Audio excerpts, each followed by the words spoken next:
elecciones atípicas, con cifras en lo que hace a la economía, a lo social y a las relaciones internacionales de la Argentina, que son preocupantes. Pero sin embargo, la gente volvió a elegir y eligió de manera tal que le dio el mayor caudal de votos al actual gobierno. Vamos a ver el análisis.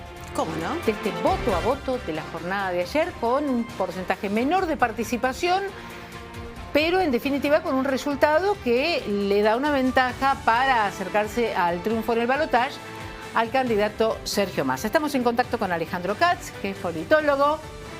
Buenas tardes, Alejandro, bienvenido a Las Bravas.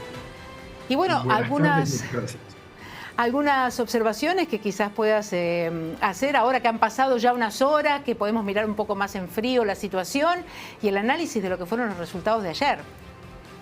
Bueno, a ver, es cierto que han pasado algunas horas, pero no hace 24 horas que cerró el comicio. Tenemos la información más significativa, todavía no tenemos información más detallada para entender el voto. Por ejemplo, está empezando a aparecer alguna información que dice que el voto femenino fue mayoritariamente a Massa. Esto sería un indicador interesante de las razones del voto. Ahora, va a haber muchas explicaciones y todas tendrán algo de verdad y algo equivocado. Yo adelanto alguna hipótesis que quizás nos ayude a reflexionar. Y mi hipótesis es la siguiente. Desde hace medio siglo la Argentina se viene deteriorando de un modo sistemático. No es un problema de subjetividad, de impresión, es un problema que se ve reflejado en indicadores que son los indicadores internacionalmente reconocidos. Niveles de pobreza, crecimiento del Producto Bruto, cantidad de crisis económicas acumuladas y su frecuencia e intensidad, de devaluación de la moneda nacional o destrucción de la moneda nacional, indicadores de resultados de la educación, de la salud, etc. ¿Qué quiere decir esto? Quiere decir que desde hace medio siglo todos los habitantes de este país saben que el futuro es peor que el pasado, es peor que el presente y es peor que el pasado, que el futuro es una amenaza. Ahora, también sabemos que el futuro es una amenaza por lo que hacemos hoy. Es decir, que por un lado tenemos una voluntad de cambiarlo, tenemos una voluntad de reforma. Si lo que hacemos provoca malos resultados, hagámoslo diferente. Pero por otro lado también sabemos que los intentos de reforma agravaron la situación, que el intento de reforma de Macri no terminó bien, que el intento de reforma de la Rúa no terminó bien, Claro. que el intento de reforma del menemismo, de reducir el Estado, vender empresas públicas, abrir la economía, no terminó bien. Por tanto, tenemos, por un lado, la conciencia de que es necesario cambiar, la evidencia de que los cambios produjeron daños, y en consecuencia, la sociedad se ha ido volviendo conservadora. Y eso quiere decir que cada vez exige más a los líderes que le proponen cambios. Y en estas elecciones teníamos tres opciones. Una era la opción, diría, mesiánica, destruyamos todo para que renazca algo nuevo y puro, una visión religiosa de la política, una visión fundamentalista muy destructiva y de mucho riesgo. Una visión de reformas pro mercado mal enunciada. No nos decía lo que íbamos a encontrar al final del camino, nos decía el sufrimiento que iba a haber que transitar en ese camino. Nos decía que el propósito era restablecer el orden, terminar con el kirchnerismo y tener 190 días de clase. No era una promesa muy atractiva para una sociedad dañada. Y del otro lado apareció alguien que dijo: yo soy el garante del statu quo, de que nada cambie. Cuando la sociedad se ve amenazada por el cambio, claro, es natural que preserve el statu quo, que diga, esto es, conservemos lo que hay, porque todo lo demás es riesgo. Y conservar el statu quo es volver la mirada hacia el peronismo. El peronismo es el partido, es el movimiento que garantiza la preservación del statu quo en Argentina desde hace mucho tiempo.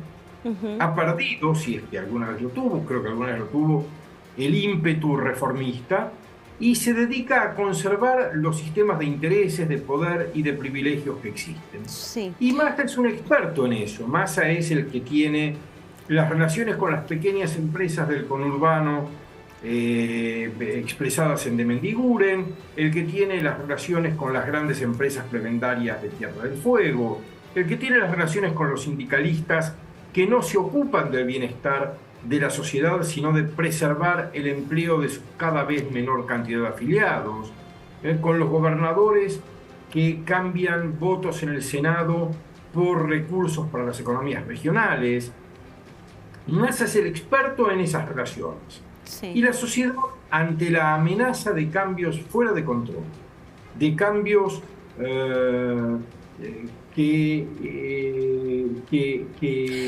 que lo saque quizás de esta, si se quiere, no sé si está bien el término que voy a utilizar, pero que lo saque de esta zona de confort, que puede ser que esté mal, porque tenemos una inflación, porque el fin de semana se vieron abarrotados los supermercados porque la gente se quería estoquear con mercadería, los comercios de electrodomésticos también la gente quería utilizar la tarjeta de crédito, ese ahorro que tenía para comprar un televisor, una heladera y que no les aumente el día lunes. Entonces el panorama que usted me está analizando claramente, Alejandro, yo lo puedo entender como que el miedo no era el cambio a que gane Milei. El miedo era el cambio que pierda Massa. ¿Se entiende a lo que voy?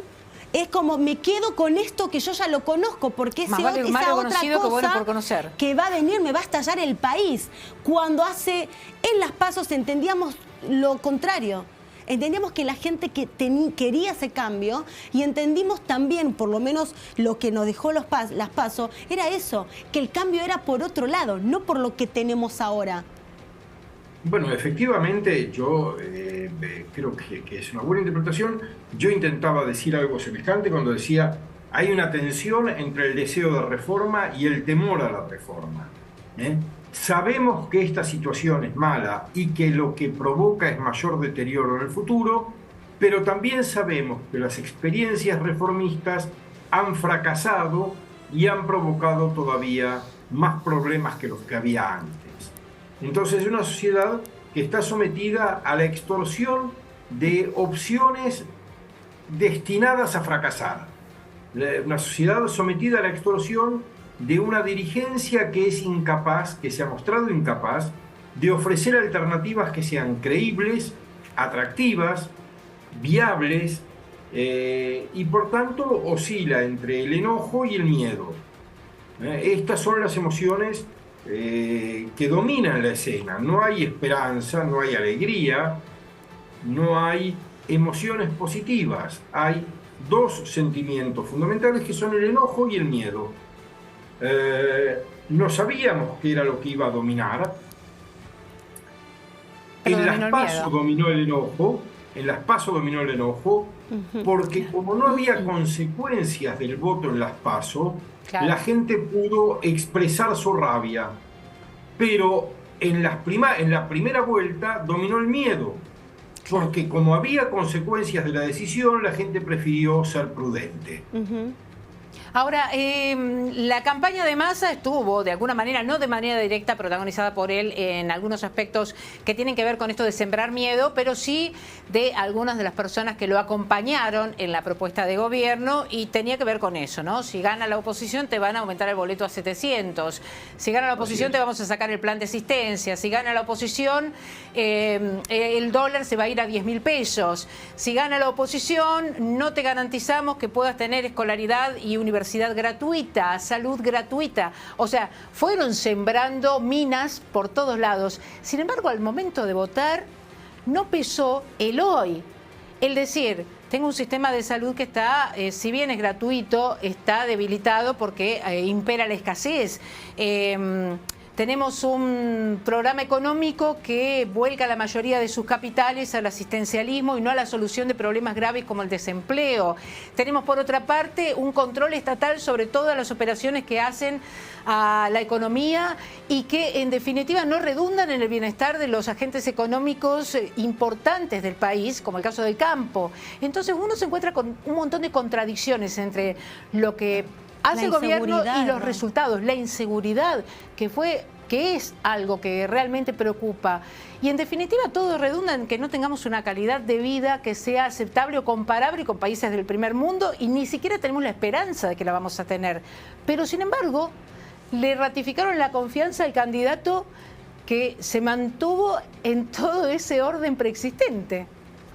Bueno, efectivamente. Ahora, hay colegas, amigos que están muy enojados con la sociedad porque ha ratificado, al menos en esta primera vuelta, con una cantidad importante de votos, al ministro de Economía, que ha contribuido a que esta situación tan mala pueda prolongarse. Pero yo creo que tenemos que mirar a la clase dirigente como un conjunto. Quiero decir, hay un sistema dirigencial que está fallando. Por supuesto que cada uno tiene responsabilidades diferentes en el sistema dirigencial.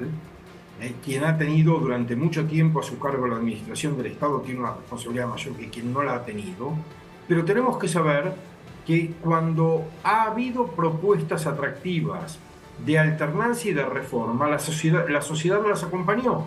La sociedad acompañó a Alfonsín contra el peronismo en el 83, acompañó las reformas pro mercado de Menem y las ratificó en la reelección, acompañó el cambio con De la Rúa, acompañó reformas pro mercado con Macri en 2015 y convalidó ese acompañamiento en la legislativa de 2017. Evidentemente, en esta ocasión, la sociedad no encontró un liderazgo que propusiera reformas y que fuera confiable. Yo creo que en alguna medida la sociedad no leyó mal las alternativas. En mi opinión, Milei es un candidato muy peligroso, es un candidato por muchas razones, no solo antidemocrático, no antisistema, sino antidemocrático, pero a la vez es un candidato que desde el punto de vista de la personalidad es completamente impredecible e inestable, y desde el punto de vista del liderazgo ha mostrado que se reúne de una corte de advenedizos e improvisados que no pueden ni siquiera coordinar una discursividad y mantener cierta prudencia en el espacio público. En apenas 15 días nos han explicado que la paternidad es opcional, que hay que romper relaciones con el Vaticano, que, quiero decir, es complicado un liderazgo de esa naturaleza. Alejandro, Patricia Bullrich no ha mostrado calidades de líder. Patricia Bullrich ha mostrado una inmensa dificultad para expresar ideas claras, una inmensa dificultad para tener ideas claras, ha mostrado una gran confusión mental respecto de lo que se proponía hacer con el gobierno y con la sociedad argentina, y Sergio Massa, cuyos antecedentes provocan mucha desconfianza, hizo sin embargo la campaña más profesional. Es el único que asumió un rol presidencial, el que pudo comunicar con claridad. Yo puedo estar o no de acuerdo con sus propuestas, pero asumió un rol que los otros no pudieron asumir, y eso explica la votación de ayer. Vamos a estar charlando próximamente, seguro, Alejandro, lo vamos a convocar nuevamente porque nos interesa conocer los aspectos que hacen a esta elección y a lo que se viene en el futuro con la segunda vuelta electoral, y cuáles serán las estrategias que tendrán que tener en cuenta los candidatos, ¿no? Sobre todo de la oposición, para de alguna manera comunicar de otra forma, llegar al corazón de la gente desde otro lugar, porque evidentemente las cifras actuales del país no fueron lo que motivaron un cambio. O sea que evidentemente quienes tienen que cambiar en estos momentos son aquellos que pretenden desde la oposición llegar a un lugar de poder. Tendrán que modificar sus líneas discursivas, tendrán que hacer propuestas más claras, tendrán que dar respaldo y seguridad a la gente, que en definitiva es lo que no lograron a lo largo de esta campaña. Queda un mes nada más, muy poquito tiempo, pero bueno, vamos a ver qué es lo que sucede de aquí al 19 de noviembre próximo. Gracias, Alejandro. Gracias a ustedes, buenas tardes. Alejandro Katz, analista político, y con una semblanza de lo que vivimos en la jornada de ayer, ¿no? Con resultados inesperados, la reelección de Kicillof en la provincia de Buenos Aires y la ratificación del rumbo que sigue el país en la figura de Sergio Massa.